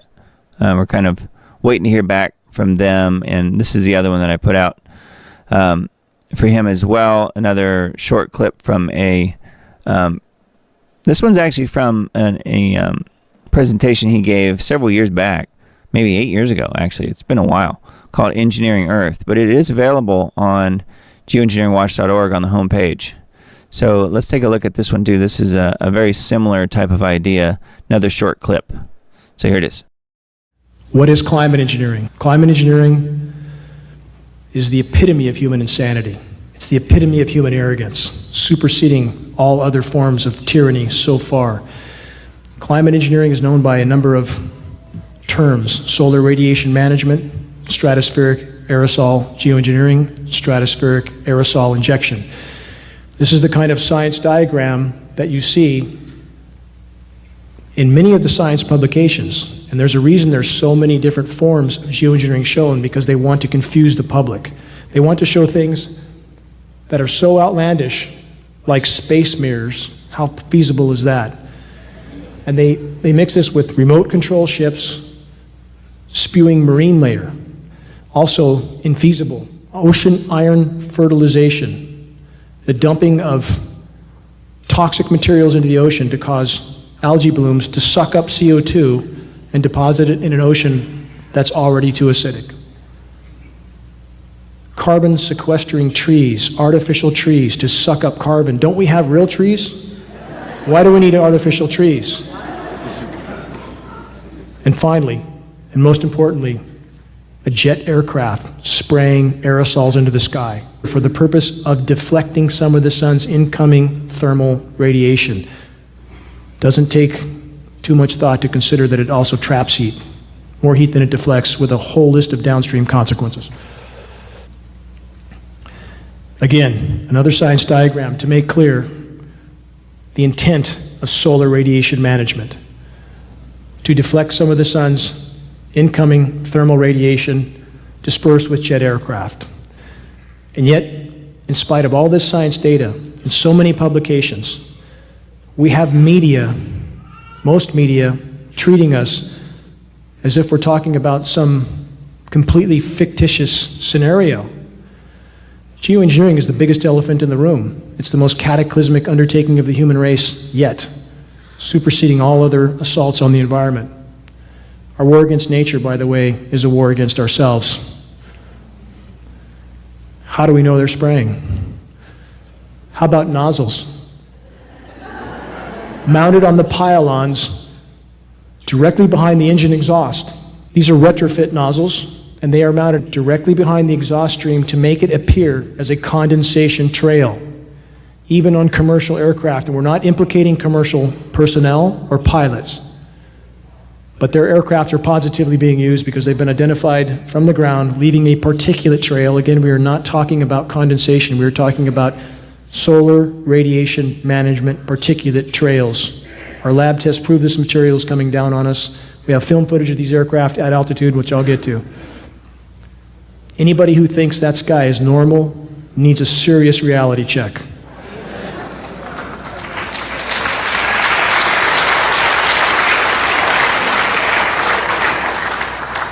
That's about as unnormal as it gets. And we live under toxic skies. Our children live under toxic skies every single day. I can't tolerate life like that. I would rather go down to my last breath sounding the alarm than to accept life under toxic skies by people with such incredible arrogance that they think they have the right to play God with the weather and to play God with our health and our lives. Okay. So anyway, I just thought you guys would enjoy that. And yeah, that's Mr. Dane on geoengineeringwatch.org. And those were 2 promos that you may see on the Children's Health Defense Network. I don't really know when or where. When I find out more information from him, I'll certainly let you guys know. But I think that's good that they're interested in putting that out. And I asked him about how is RFK Jr. even involved anymore? And he said he didn't think he was. So that's good. I'm sure he's probably a little bit too busy running for president now. So I think that's good, though. If he's not involved, I think that would not be necessarily a good thing. However, yeah, Children's Health Defense is a good organization for sure. They put out lots of positive information over the years. So anyway, just wanted to let you guys be aware of that, let you know about that. And let's see. Let's take a look at the scheduled weather for the next few days, starting May 18th through the 22nd. So in the next few days, it's going to be above normal. So you can see the wacky weather that we're in for. Again, this is on the NOAA Climate Prediction Center. Not that I trust NOAA, but it is the scheduled weather, as I like to say. So, yep. And then, let's see. King Charles update. I came across this video, and I know lots of people are wondering, and a few people have asked me, how's the news related to Charles, and is he going to live? You know, is he going to come out of this whole cancer diagnosis thing? If it's even true, which I tend to think it probably is true. However, I have no way to know. But it is interesting, and this, I'll just play this. There's not really much audio involved here. You might be able to hear it a little. I don't know. I'll let it play. But he does say that he right here. When this opportunity appeared, I've been allowed out of my cage. He's been allowed out of his cage, he says. Says the king jokes he's been allowed out of his cage to visit an army training base. So apparently this is new footage. I don't know. I have no way to verify that. This video is, what, from May 9th? So 3 days ago. Says the king has met members of the Royal School of Military Engineering during a visit to their training base in Surrey. And again, posted to the YouTube channel here on May 9th. And who knows? I mean, I guess it could be old footage or something like that. However, he did say that he was being allowed out of his cage. So I tend to think that this is probably pretty new footage. So if it was posted on the 9th, perhaps it was from a day or two before that. I have no idea. There's no way to know. But in either case, if it's pretty recent, he doesn't look that bad. I mean, no worse than I've ever seen anyway. So, anyway, just wanted to give you a little update on the old future Antichrist, as we refer to him around here. So I wanted to mention this. This is the store. If you guys want to support what I'm doing here, notice there were no commercials, and you know, hopefully that will, as far as I know, will be able to stay that way. I mean, I'm funding this show out of my pocket, and for the contributors who have given to me over the last, you know, weeks, months, years, thank you very much for doing that. And that is how I'm funding the show. And so I've got this here in my lap. I thought I would just kind of show it on camera. Conspiracy Analyst, the Diamond Report. That's the hoodie that you see right there. This one is a navy blue one. There's the one in the middle there is a black one, but they're pretty good. I've had good response from that. A few people that have bought them, and you can see the stickers on the screen there as well. Here, I'll just scroll down a little bit, but you can see the stickers. I've got those here as well. This is the big one, pretty shiny, kind of glossy, and then here's the little one. So we got the big and the little. The stickers, Diamond Report logos, and then this is the mug. Really good quality. This is my music company, Diamond Disc Audio. And had lots of good reports back on the mug. People really like the mugs. And then got the water bottle here as well, in times dates. Water bottle. And all this stuff is available on the store, should you be interested in purchasing any of that stuff, I certainly would appreciate it. It definitely helps me out. No pressure, though. If you don't want any of that stuff, I totally get it. And, yeah, money is definitely in a premium. A lot of people are really struggling to make ends meet. So just know that it is there. If you do decide down the road that you want to support the show, I certainly would appreciate that. Again, no commercials. And the other way to do that, though, is going through and signing up on my Substack. And that's right here. So diamonddisc.substack.com. It's in the black box in the upper right corner up there. As is the store, shop.thediamond.report is right under it. So anyway, that's all of that stuff. Miss Emily says the sweatshirts are very nice. So thank you. Yeah, I appreciate that. Had lots of good reports on really all the products that people have bought. Many of them are, many of the products in the store have not, other than myself, haven't really sold that many of them. Obviously, there's only a few people that buy stuff, and the shirts and the hats, I've had good reports back on the quality of those, as the mugs as well. The mugs tend to be, I guess, the thing that people are buying the most of. I've got one of these mouse pads here. It's actually really good quality. This one right here. And let's see. Here's the mugs. So yeah. So good stuff there, and it's a print-on-demand type of situation. So the products don't exist until you order them. Then they're printed, and they ship directly to you. They don't come from me. The company that provides the store actually does the fulfilling of the products. So anyway, I wanted to mention this video. This is one that I guess we could watch. It's pretty short. This is a Greg Reese interview. He's being interviewed here on camera by the David Icke team. It's not David Icke interviewing him, but I thought it was kind of interesting. We were just talking about King Charles, and this is something that might be worth a watch, although I don't know. You might have to be a subscriber maybe on Iconic to be able to get the full interview.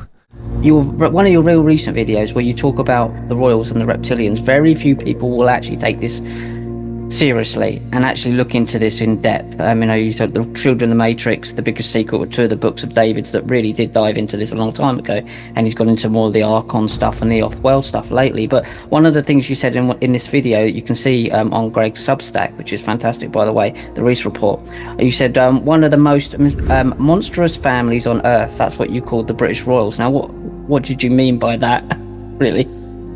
Well, if you take out the reptilian factor, which I don't think is that strange. When I got into, like I said, the Richard Hoagland moon thing was what really triggered me. But what got me there was aliens. Before I got into any of the stuff, I was studying aliens, which is probably, I think, the most important subject. And one of the giveaways is that it's so full of disinformation, very calculated, expensive disinformation has been invested into that subject. That should tell you all you need to know. But take away the reptilian part of it and just focus on the facts of what we know in the public. I mean, they are one of the most monstrous families there are, with the pedophilia, with their association with Top of the Pops guy. I can't think of his name right now. Savile. I mean, and there was more. I think the reason I said that when I wrote it was because I started looking into it, and I was like trying to find more dirt on them, and then I found a couple other stories that I haven't heard before that I was like, well, I mean, that's an easy thing to say. And it's very interesting too, because the queen was such a, cartoon of like a sweet old lady, at least in her old age, so it's just very, I remember when I first read that she was a shape-shifting reptilian, it's like when I read these things, it's like I don't necessarily doubt them. I don't have a wall that comes up and says that's impossible, but I do have the natural, reaction of like, that's crazy. It's just wild. But then you like myself, you go, I want to know more, instead of that's just nonsense. Some of the things about Savile alone here, what people don't know, like obviously he was very close to the royals. He was given the most excellent order of the British Empire in 1971. He had a knighthood in 1990, but what most people didn't realise, the first report of abuse, so a report to the police, was in 1955, and he's getting an order from the British Empire in 1971. They knew in 1955, but still giving him a whatever you call that, British knighthood, British Empire order in 1971, then a knighthood later. 1955, they knew this stuff. Yeah. And I think what a lot of people are getting wrong is they're not perverts. And I think that's an easy thing to realize on one hand, is because there is no, the idea of like a desire to have sex with children is something I find impossible to wrap my head around.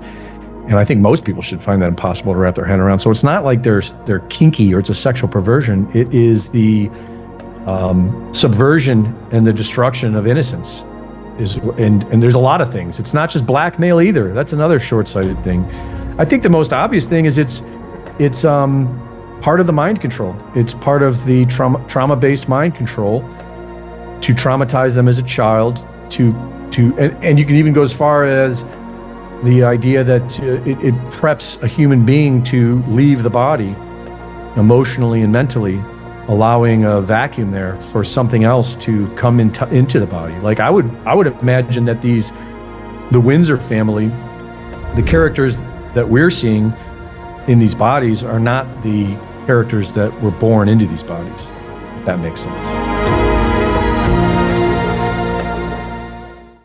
Anyway, back to the Substack, and feel free to join that if you're not already on there. And definitely subscribe if you are new to this show. This is something that I do each week.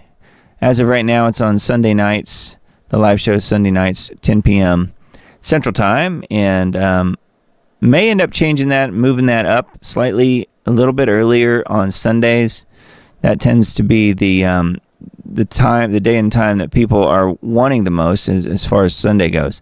So we may do that, although I haven't made that shift quite yet. So we'll see how that kind of works out. I'm kind of waiting for a couple other things to even out here in my world, and I'll let you guys know, though, if I end up moving the day. And I don't think the day will change. I think it would be the time. So we'll probably stick with Sundays. So last week's show was Revealed, Utopian Gaza 2035. And had some good feedback on that show. So feel free to check that one out if you missed it. And this show will be up tomorrow at some point on the various platforms, such as... let's see. It'll be up on Rumble. It'll be up on BitChute and Facebook and Brighteon. It'll be in those places at some point tomorrow. That will be the full version of the show. So the full version of the show will be up tomorrow, and feel free to share that and like that on the various platforms. I really do appreciate that. It does help, and the group of folks that are following the show is growing very slowly, but it is growing. So I think that's good news. And don't miss being in the band group. If you're not in band, you should definitely check that out. It's a social media platform that does not censor. The links are in the chat there. It's also in the description box. The Diamond Report on Band. It's a free social media platform that you can join and share what you're researching, and meet some other like-minded folks such as yourself, and most likely. And it's definitely a good group of people there. We've got 70 plus people in there, 74 according to this, and it's growing little by little, so that's good news. And I wanted to mention my Twitter X page as well, because I do find some pretty interesting, if I may say, some pretty interesting things to retweet, and some of it's pretty darn funny. Like, for instance, this was actually retweeted from Ed Dowd. You guys probably know who he is. It says, the new Hippocratic Oath is, first, do no harm to your career. Do no harm to your career. You ask me if I trust the science, and I say it depends who paid for the science, because I assure you, whomever paid for the science got the science they paid for. Yeah, and that's pretty much exactly right. And this from Royce White. You guys may or may not know who he is. I think he's doing really good work. He's a podcast guy as well, and run for various political offices. But anyway, it says, This is a Rasmussen report that he put out. 74% say the border situation's a crisis. 74% say the border situation as they see it as an invasion. 71% approve of more border wall construction. 63% say border security is a vital national security interest, and 54% say Trump is right about the wall, and all of these are black voters. All are black voters. I don't think that's very good news for old Biden there, do you? Here's the little old ladies trying to bust into the Magna Carta. And here is a post here that I retweeted from Ann Vandersteel. American Revolution was started on a tea tax. She says this is the meme that she posted. The basic ways government steals your money: if you earn it, income tax; if you live somewhere, property tax; if you spend it, sales tax; if you save it, inflation tax; if you invest it, capital gains tax; if you start a business, licenses; if you own a good business, then profit tax; if you give it away, then gift tax; if you die, inheritance tax. So they get you in every way possible. And then I thought this was funny. The Trends Journal, which is Gerald Salente's really good magazine, The Boss. And you can see who the boss is. And it ain't Joe. He is just Shoeshine Boy. Pretty funny. Let's see. I guess that was all. But I do put the final version of the show up on my Twitter X as well. And at some point, probably on Tuesday, we'll have the YouTube premiere of this show. That will be the sanitized, YouTube-safe version without all of the medical misinformation that I will have to edit out to be able to post it on YouTube. Because guess what? YouTube likes to give me strikes and shut me down as much as possible on their crazy platform. But you will be able to see the YouTube safe version at some point on Tuesday when I get it uploaded. And I will send out the Substack posting that will show you guys what the link is if you want to join me in chat for the premiere, because I'll premiere the video at some point on Tuesday. Lately it's been more, I would say, a little bit later in the day on Tuesday, so we'll probably shoot for that. And that's also when I'll send out all the links. So anyway, William says, Doug has all the bases covered, high caliber content creator. Thank you, William. I certainly appreciate that. Let me go back and see if I've missed any. Wasn't trying to ignore you guys. You guys have been chatting up a storm here, and I wanted to make sure that I didn't miss anything before we call it a night. It's going on 1 o'clock here, so it's getting a little bit late. Let me see. Kind of check backwards here and just make sure I didn't miss anything you guys are asking me. And if you do have questions for me in the future, put them in all caps so I can scroll quickly and see them. Otherwise, I'll probably scroll right by them. Which that's not the idea. Yeah, Susan says Patcon's a new one. Must research. Yeah, Patcon was interesting, and that is something that I had not heard of really before today. So yeah, let me know what you guys find out about that. Truth Matters. Let's see. We come back and tag the like button on the edited version when it comes out. Doug can't keep this one up, so the likes go away. Yeah, so I think Truth Matters was suggesting that you guys like this video, and that does probably help technically, although subscribing helps more. And just know that my video for tonight on YouTube will have to be removed because there's just way too much medical misinformation here, which means, i.e., the truth. That's the truth, and at least the truth as far as I see it. So let's see here. What else am I missing? I'm scrolling really quickly. You can't see it on the screen, but I am. You just have to believe me. Let's see.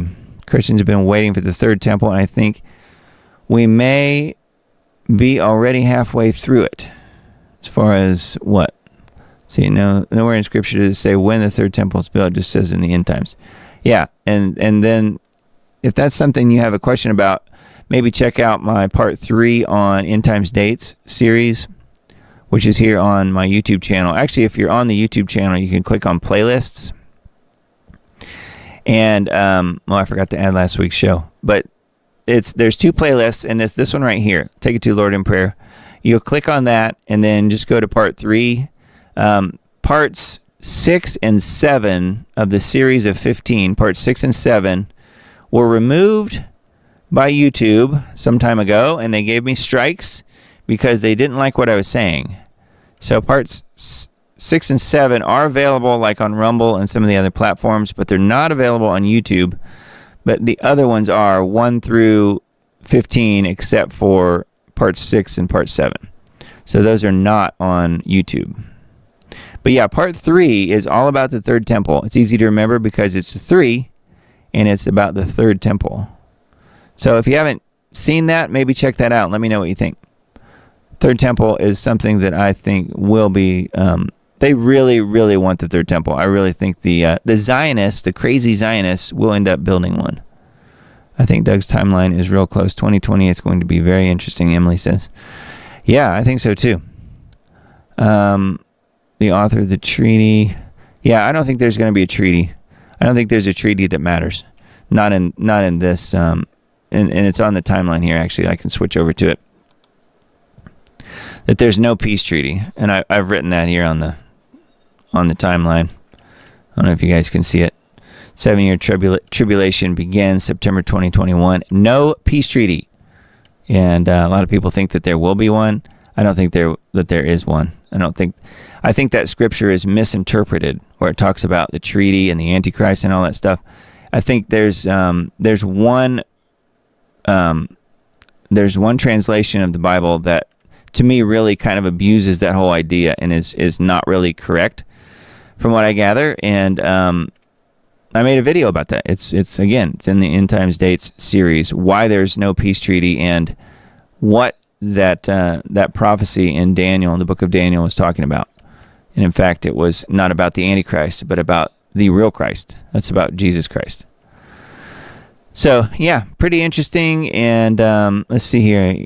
And looks like Susan has mentioned it here on chat as far as End Times Date series. So thank you. Yeah, appreciate that. Maybe Doug will pull out this sticky notes tonight. Usually does toward the end, where we've missed it before. Yeah, sticky notes. I'm not sure what you mean. But yeah, that's this, maybe what you're talking about as far as the timeline. Yeah, 24 chromosomes going back to the blood on the mercy seat. Yeah, the Ark of the Covenant and the part 4. So maybe watch part 3 about the third temple and part 4 about the Ark of the Covenant and the blood on the mercy seat. It's a really touching story, and it's not my doing. I was just simply relaying what Ron Wyatt has put out there really since the 80s. Of course, he's now passed on. He died in 1999. But much of what he said, I really feel like is exactly right, and we're still seeing some of that stuff play out now. Yeah. So anyway, they'll scrub the mercy seat off as soon as they find it. Marty, you have happened on exactly what I believe may happen and may be part of the abomination of desolation. And I go into that in part 4 of End Times Dates. So yeah, if you guys haven't seen that yet, maybe check that out and let me know what you think. You can always leave a comment on any of the different platforms. I don't have comments turned off, and a lot of video creators turn off their comments, so you can't even leave a comment. I guess because they're afraid of getting criticized, and I'm not afraid of that at all. I get criticized all the time. I mean, I'm married, so what do you expect? No, I'm just joking.